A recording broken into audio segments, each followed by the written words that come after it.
I'm just going to share my screen and then that will get me in flow and working out what to say to you all. So just bear with me for a second while I push the appropriate buttons. Systems. Right, can I just ask, is everyone able to see? I'll try again because that didn't do what I thought it would do.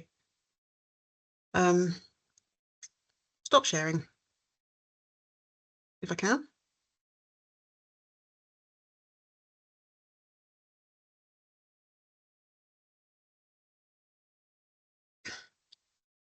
Can I ask, can everyone see? Yes. My screen? Fantastic. I think there's a button that if you press the wrong one, it shows something different. Okay. So, there we go. Nothing like a technical hitch. Okay. So can I thank everybody for this opportunity to talk to you all about the state of the sector. So my name is Michelle Vodden and I am the Research and Engagement Manager at Support Staffordshire. The Research and Engagement team is a fairly new team. It probably started around 18 months ago, nearly 2 years ago, when we last did our last State of the Sector report. In response to an increase in organisations, often statutory organisations, asking for information about the sector.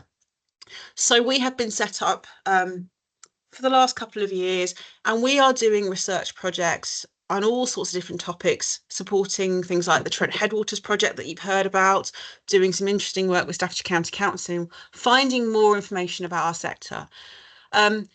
This is not the first State of the Sector report. There have been several before this, and they've all been absolutely fascinating. And one of the things that's been interesting is comparing this year's to previous years, and I will be looking at that a bit more closely as we go on.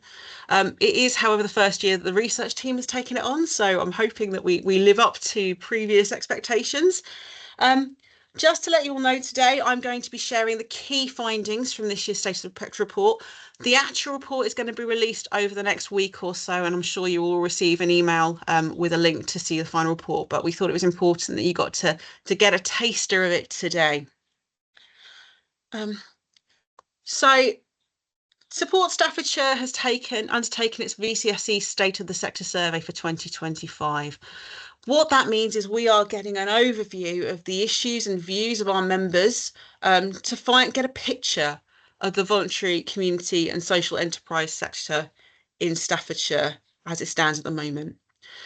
Just to tell you a little bit about how we arrived at this report, it was compiled by taking a member census early in January 2025, and that was accompanied by a survey which was completed by members between January and March this year. So a few little things will have changed, but it hasn't probably changed dramatically outside of this window. At that point, Gary's saying we're nearly at 1,400 members. It was 1,359 members at the point we took the census. And the survey was completed by 191 Support Staffordshire members, which nearly 200 members we were actually extremely pleased about. And we think that gives us a fairly good understanding of where we're at with the voluntary sector. As I say, this is a summary of the key findings. I first would like to look at Support Staffordshire membership because that gives us a real feel for the sector. I think the majority, as far as we're aware, voluntary sector groups are now members of Support Staffordshire. And what I think I want to just draw attention to is the chart on the left. And the yellow bars on that graph show you the number of members in each district at the moment. And I'm very pleased to say that all bar one of our districts have surpassed 100 members, but it is not bad news for Newcastle-under-Lyme because they got to 98. So they couldn't have been closer if they tried. So in last year's report, we were talking about how Newcastle-under-Lyme in particular was dragging behind. Actually, we're seeing a much flatter picture, a much more even spread of members across the county, which is really exciting. We do continue to see that areas like Lichfield and Staffordshire Moorlands, which have long established voluntary sectors, do have the most members. That doesn't surprise us at all. But actually, in those that have been lagging behind, we're feeling like things are starting to catch up a bit. Another way to look at our membership is to look at the number of services that are delivered in the different areas. And I find this, again, very interesting. If you look at this graph, Newcastle under Lyme has probably, well, the highest, if you look at the yellow bars again, one of the highest numbers of services delivered. And what you may find is that Newcastle, being on the borders of Stoke, a number of services cross over the border and they are delivered by organisations that are not based in that area. So that for me shows you the importance of having a functioning, strong voluntary sector that works well together, because most groups are not working in one area, they are maybe working across multiple areas. Only Stafford has more than 50% of its services being provided by organisations that are based in the district. So I think that's really important to say. Most of the areas are relying on cross-border working. This year, we've done something a little bit different with the information surrounding our membership. We wanted to see how strong the voluntary sector was across the county. And we've created an index which uses the number of organisations and compares it per 100 residents. So the higher the number, the stronger the sector is. So looking at VCSE activity, Staffordshire, Lichfield and Tamworth come across with the highest scores, meaning the VCSE sector is strongest in those areas. There is more than one organisation per 300 residents. Again, though, it's important to remember that places like Tamworth, a number of the organisations are based outside their district. The weakest areas we're looking at would be East Staffordshire. So compared to its population, it has the lowest number of VCSE services in the area, which when you look at an index of deprivation, there is clearly a need to strengthen the voluntary sector in East Staffordshire. So continuing to look at services and who benefits from the voluntary sector, we look at how many beneficiaries are receiving, so how many people are benefiting from the work of the VCSE sector. And this has increased by 22% in 2 years. So we're looking at just over 625,000 beneficiaries. I'm not going to say people, because one person might be benefiting from 3 services, but we know that in terms of interactions, there's around 625,000 interactions with the voluntary sector. Now, in previous reports, we have looked at the top 10 member beneficiary times, the ones where they are most represented, and the number of services is in brackets.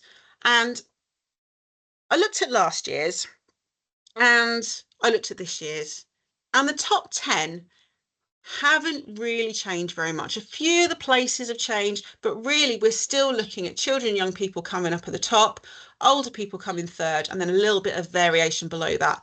However, I do want to draw your attention to the fact that there are 142 for children, and when we get down to carers, we're looking at 40 services. So there's quite a lot of difference between the numbers within the top 10.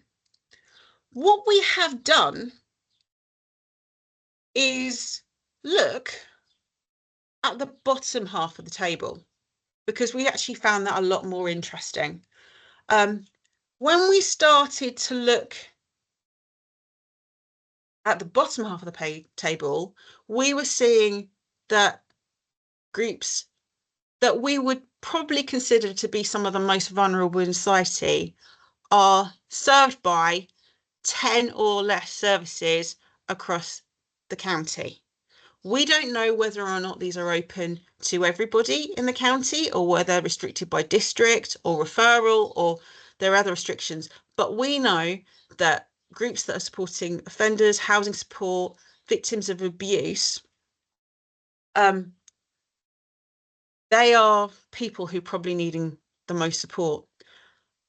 The bottom of the table, travellers, again, one of the most discriminated groups in our country, they have no services in Staffordshire providing support to those people. And I think that just highlights the need to look at where the vulnerabilities are and where we're going to need support. If I look again at services, we know that we have strong, more than 100 services supporting people in social groups, arts and crafts, exercise, outdoor activities, disabilities, village halls. That part of the sector is strong. We've seen a decrease, again, in some more worrying services. We've seen a decrease in youth groups. We've seen a decrease in mentoring. We've seen a decrease in debt support, counselling, carer support. And I personally find that quite a worry, as many of these services are providing support to the most vulnerable people in society. So the voluntary sector, there is definitely strength there, but I think there are a few things that we need to be aware of and a few things that we need to be thinking about to make sure that people don't get forgotten and don't get left behind. Of course, when we're talking about running a sector like this, we need to start talking about money. So the next thing I'm going to be talking about is voluntary sector income. So we've done a bit of a calculation, and we believe that the voluntary sector is worth just shy in this county of 137 million. To give you a bit of background about how we've arrived at that figure, we have taken the reported turnover of our member from their census. We've excluded any national charities and regional charities with an income over 500,000 and just try and pull together. We know this is probably an underestimate, but we think it's a good guide, 137 million, which positively, again, there's two ways of looking at all of these things. There has been an 8% increase in reported total turnover. But when you compare that to the fact that Support Staffordshire membership has increased by 17% in the last 2 years, it most likely means that the sector has seen a decrease in the turnover of the average organisation. You also need to read that with the fact that we've seen a 22% increase in the number of beneficiaries who are receiving support from services. And actually that means that the demand for services is up much more than resource. We're not necessarily taking that as being complete travesty. We think it can be read as a stabilisation of the financial situation of the sector. It's not really getting worse because of the increase, but it's not really getting better. However, we then have to take into account the impact of the autumn 2024 budget. We asked groups, have they been affected by the autumn 2024 budget? Not everybody knew the answer. Some of them probably won't have realised, but 33% of respondents told us they would be. We have then looked at what they told us. Most groups have been affected by around about £10,000. 4 groups told us that they've been affected by over £100,000. And we estimate that this budget will cost the local voluntary sector around 1.12 million. Which, when you consider you're not necessarily going to be seeing support from grant providers from places like the NHS, and most of the income of the voluntary sector comes from the communities that it supports. It's a common misconception that the voluntary sector is primarily funded by local authority, NHS grants, by local government support. Most of the voluntary sector is supported by 1 or 2 funders, often from the local community. And we know that those local communities are already financially stretched because of a cost of living crisis. It is a worrying that they're going to have to find, as a sector, they're going to have to find another £1 million. And we asked them how they were going to manage the impact of those changes. A lot of discussion around cost reductions, adjusting their strategies, potentially reducing their workforces, and attempts to fundraise, generate income. and 50% of groups told us that they were likely to use their reserves in the next 12 months. So I think it's a red flag, it's worth bearing in mind, but we see that we feel it's stable, but I think we need to just be aware and conscious of the income of the sector. Okay. So I would like to move on now to volunteering, and I'm delighted to tell you that 17,693 volunteers are working with Support Staffordshire volunteers, volunteer member organisations at the moment. We know that that is a very conservative estimate of volunteering, because that is the organisations that have told us about their volunteers. It's the ones who are registered with organisations and not necessarily the volunteers who are doing ad hoc bits and pieces there. So I'm very pleased to say that I personally feel that volunteering is alive, thriving, and as Gary was saying, the push at Support Staffordshire around volunteering, I think, is really starting to pay dividends for the local sector. We know that 66% of our members said they plan to use more volunteers in the next 12 months, and that's up from 54% in 2023, which I think is quite an increase. And I do wonder how much that is linked to the increased costs that organisations are seeing, trying to save some money whilst trying to preserve and maintain their services. Just BC. The sector tells us that recruiting volunteers continues to be a challenge. They tell us that the volunteering workforce are getting older and potentially retiring, and they're not necessarily seeing the replacement. They are telling us that they need support around gaining new volunteers. We are seeing again that trustees are hard to come by. So, but there are some glimmers. There are 22% telling us that trustee recruitment has become a little bit easier than it was 2 years ago. So I think there are some glimmers where it's positive, and there are things to be proud of and to look forward to the future for when it comes to volunteering. But I do think they're going to become more heavily relied on as we see the impact of what's happening.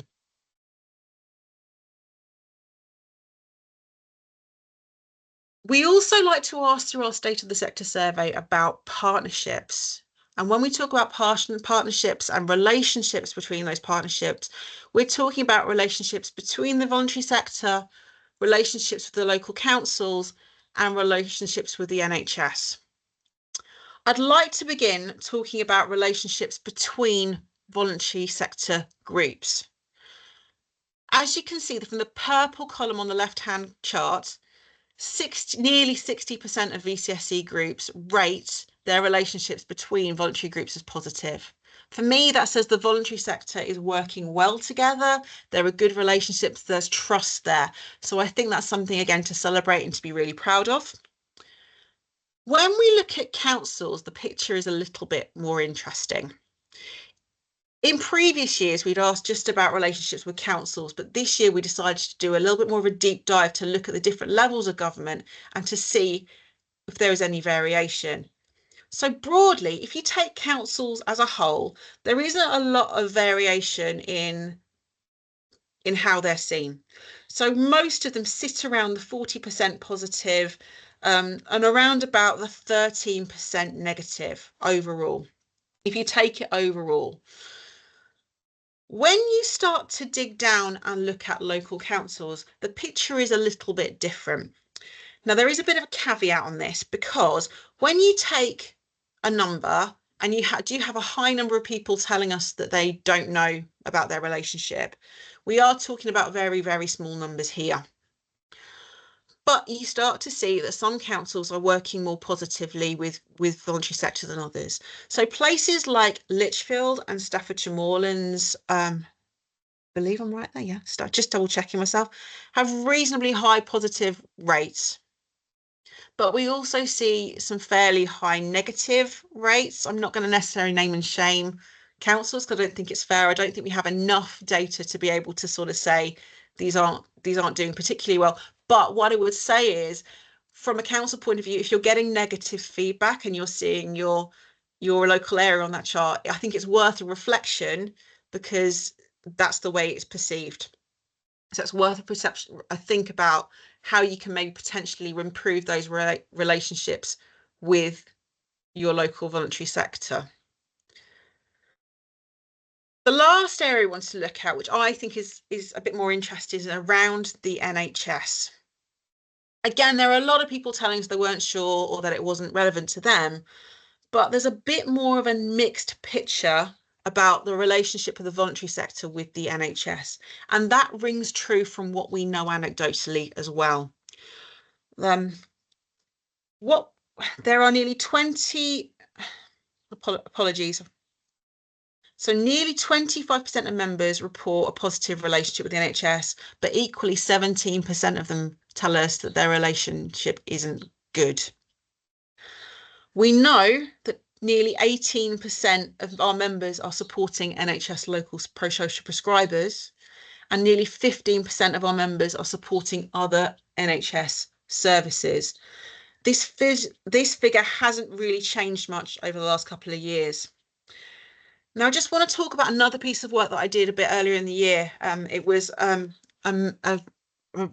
review of our members' needs, and we ran some focus groups around the relationship of our local groups with social prescribing with NHS services.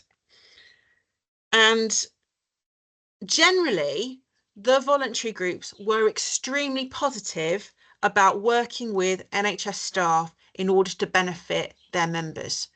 They were really positive about it and they wanted to do it. They could see the benefits. But they also told us they felt they were picking up the slack for the NHS. They felt that they were taking on more complicated cases than they necessarily were set up for, and without necessarily having the training to be able to support that. And they weren't necessarily seeing the financial support, recognition, or training to allow them to do that properly. So I think it's a bit of a wake-up call to say, again, consider those relationships and think about the things that are needed to be able to improve our relationships with the NHS. It's clearly very important. It's clearly something that's valued, but I think there's a bit of recognition needs to come along with that as well. We asked our membership about specific actions they were taking about areas that are of interest to Support Staffordshire, partly to see whether or not we were kind of thinking the same way as the sector. I was interested to find that 60% of our respondents were taking action on at least one topic. I think that's really positive, and I think that shows, we have a very active sector. There's been a slight reduction in the number of members taking action on the cost of living crisis. I think it's still an issue, but I wonder if it's less of a focus than it was 2 years ago. We asked for the first time about rural community issues, and I was pleased to see that 20% of our members were taking action on rural issues. It's something we've never really asked before, but bearing in mind we're a pretty rural county, I think that's positive. And we asked about community emergency resilience. So assuming that in a national emergency like a major flood or the pandemic, which we've all been, and many voluntary groups and volunteers would take the lead on supporting their communities, only 9% told us that was something they'd ever really thought about. And actually, maybe for the future, it would be wise for us to start considering this and start putting a bit of planning in place to enable this sector to thrive and show what it's worth in the crisis.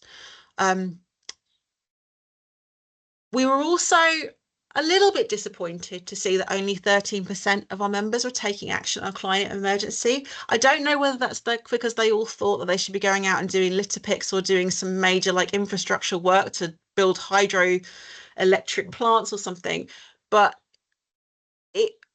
Support Staffordshire, we have a climate action group. We have a climate action manager who is very keen, and obviously we're running the Staffordshire Green Network. We're very keen that the voluntary sector thinks about the little things that it can do to support the climate emergency. So maybe with a bit more awareness, that might change the responses we get around that. I was quite surprised to see that we had a 32% response for people taking action on community cohesion. So bearing in mind the riots that we saw earlier in the year, I, again, think that's an incredibly positive that people are that invested in their communities and want to see people working together and supporting each other, living well together. So again, more positive things to take forward. So the last area that I would like to look at is around the sector's confidence. And I think this is kind of a gauge of kind of where we're at. And I think this probably speaks more volumes than you may realise from seeing this on screen. If you look at that chart on screen, we asked the groups, do you feel your organisation is achieving its purpose? 44% tell us that they feel yes, mostly they are. A further 40 and 47%, before I've done this in the wrong order, tell us that they are definitely achieving their purpose. First read of that, it looks like that is going to be an absolutely brilliant figure. It's pretty similar when we also look at their confidence as well. They report similar kind of figures to that.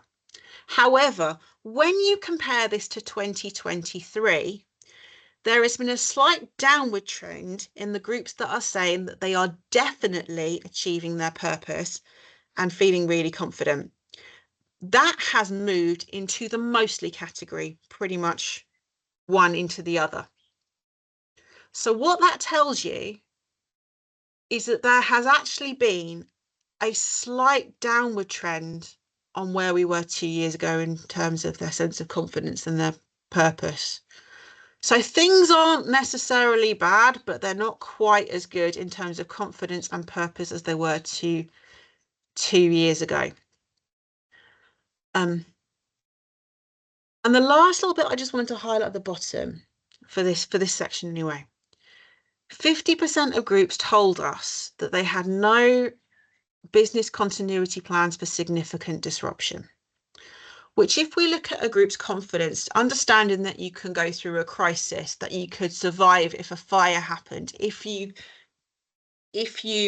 had a major issue, your organisation would be okay.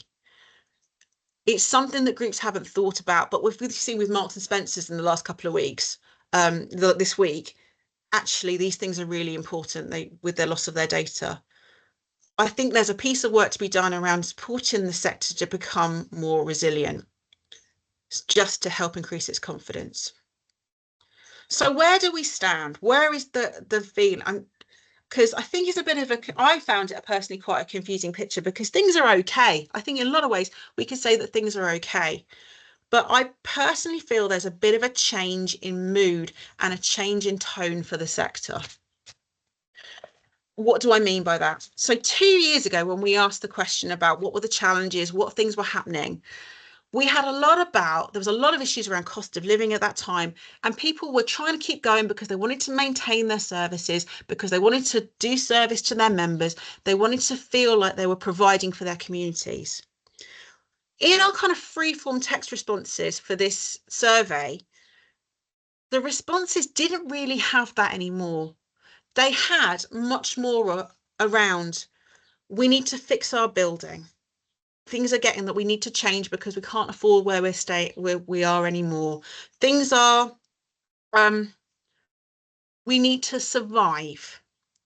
So I think we're probably in a slightly different phase where there is a bit of worry under the surface. So things are okay, but we are probably at a bit of a red flag area. We just need to keep an eye and just make sure that everyone is progressing and getting to the places that they want to be. 2 groups told us that they didn't think they would be here in 12 months' time. But generally, most groups were telling us that they could see a plan, that they were able to say that they would survive the next couple of years. So I think, again, mixed picture coming from there. So support Staffordshire. Our role is obviously support the voluntary sectors and make sure that we're there for them. And actually the responses that we get, as you see from the blue quotes on screen, are actually pretty positive. People like what they're doing. They like they can network from us, and they value the fact that we can provide funding support, volunteering support and networking opportunities. So we are there for our members. But I think at this time we need to keep on working with them to make sure that we have a strong and thriving voluntary sector as we move on forward. So as I say, the full report will be released in a couple of weeks' time. I hope you found that interesting. Thank you for the time to talk to you all. Thank you for that, Michelle. That's quite enlightening. Raises some questions, as well as providing some information that I'm sure groups will want to go away and talk about. Did I see? Yes, Sanjida, did you want to speak? No? Okay. I'm happy to take any questions, and it may be that. Thank you. No questions? So Sanjita. Oh, sorry. I was going to say if I could ask one, but go ahead, Sanjita. Sanjita, did you want to ask a question? You're muted, Sanjita.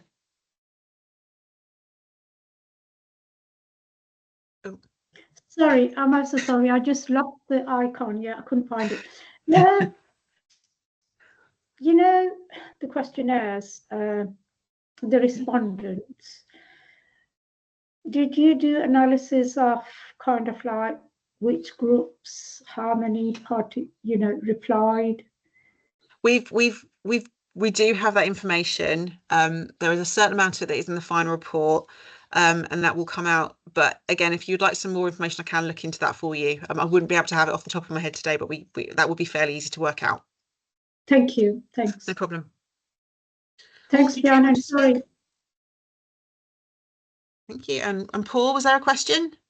Yes, thank you, Jan. Thanks, Michelle, for the presentation. Really enlightening. I noted what you said about East Staffordshire right at the beginning of your presentation. And as a charity fairly active in East Staffordshire, I found that interesting. Was this questionnaire just solely carried out with people that are members of Support Staffordshire? So it was sent out to our membership to ask. Yeah, so the respondents were members of Support Staffordshire, but we do have a pretty large membership, so I feel quite confident that we have a number, that it's reflective. Okay, I was just wondering if there were smaller groups perhaps that had not yet affiliated or had not participated because of I don't know. It's tricky these days with engagement with these type of research surveys. I've got to say I probably receive a questionnaire at least every other day. I'm sure you're the same. And it would be a shame to know if some key people that have important information to help you with the big picture would have been missed out. But I'm sure you've done everything you can to include people. One other question. Is there any intention to use some of this information to campaign for better services in Staffordshire? I think I want to hand over to Gary for that. I had my hand up now anyway. So that particular one around I'm trying to remember what we called it now, Michelle. The index of volunteerism, wasn't it? Okay. There was hang on. You've given it a nice name. I've given it a nice name and then forgot what it was. I know. So I did look it up and then promptly it's something like something like index of volunteerism or something like that. Anyway, it'll be, so in the final report there'll be more of the analysis and the data that sits behind it. That's based upon our census, so that's from the larger sample size. So that's our membership numbers. Now it is a finger in the air because it only looks at numbers of groups. It doesn't analyse size of organisations. So you could well have a situation where in some districts you've got fewer organisations, but they're bigger, so they do more. So it's one cut of the data. And a few. So when we did this back in 2021, we felt some of the data around the level of the size of the sector in some of the districts wasn't as robust. South Staffordshire, Newcastle, because we hadn't been working there for as long. In all areas, we've now been working in all areas for I think at least 8 years as a minimum. So we kind of feel there's no particular reason to think that our data capture, data analysis is any more uneven in one district than another. So if there are gaps, which there inevitably will be in any sort of survey, there's no particular reason to think that that's more skewed for any one district than another, if that makes sense. So what gets increasingly interesting as we do more of these every couple of years is not so much the gross figures, but the trends, that how they change, because we're trying to keep that consistency of analysis from 1 year or one survey to another. But we sort of felt a bit more confident this year to analyse it in this way and publish it, to say we think actually this sector looks like it's a bit weaker in East Staffordshire given the population size. That's not necessarily unexpected in terms of sort of deprivation. You might expect, when people are poorer, when they're struggling, they are inevitably more concerned with their immediate needs and their immediate family than they are with perhaps giving back towards the wider community. It's a bit of a sweeping statement, but so to go on to your second question, Paul, yes, I think we would like to have a look at this data, and obviously we put it out there and we publish it quite openly and transparently, so that others can use it as well.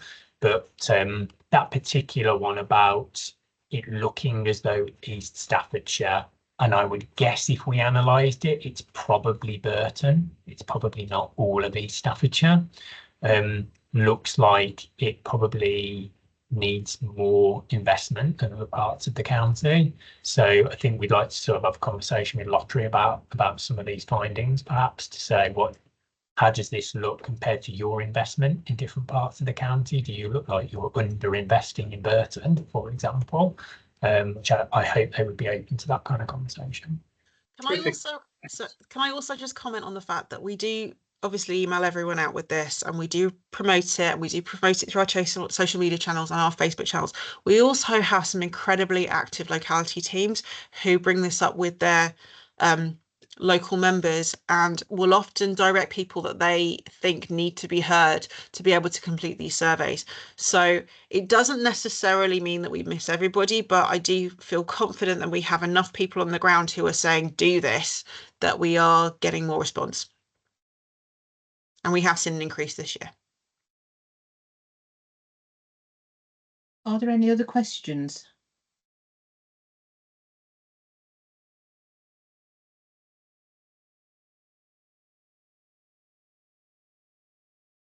No, I can't see. Can you see any questions from anyone, Gary? I can only see one screen, which, okay. Thank you for that, Michelle. I've been looking forward to hearing that, because it is relevant to the whole sector, and I think it gives everyone some idea of the strategic direction they need to be going in, and perhaps where to access the help that they need in doing that. So that was a job well done. Thank you very much. And I think that's the end of the AGM then. And I'd like again to thank you all. It's gone cloudy now, so you've missed the last bit of sunshine for the bank holiday. I'm sorry about that. We've deprived you of your hour of vitamin D. Well, thank you everyone for attending, and I hope you found it useful, because I certainly did. Sorry, Jan, can I Yes. just take maybe 2 minutes of your time at the end, please? Yes, certainly.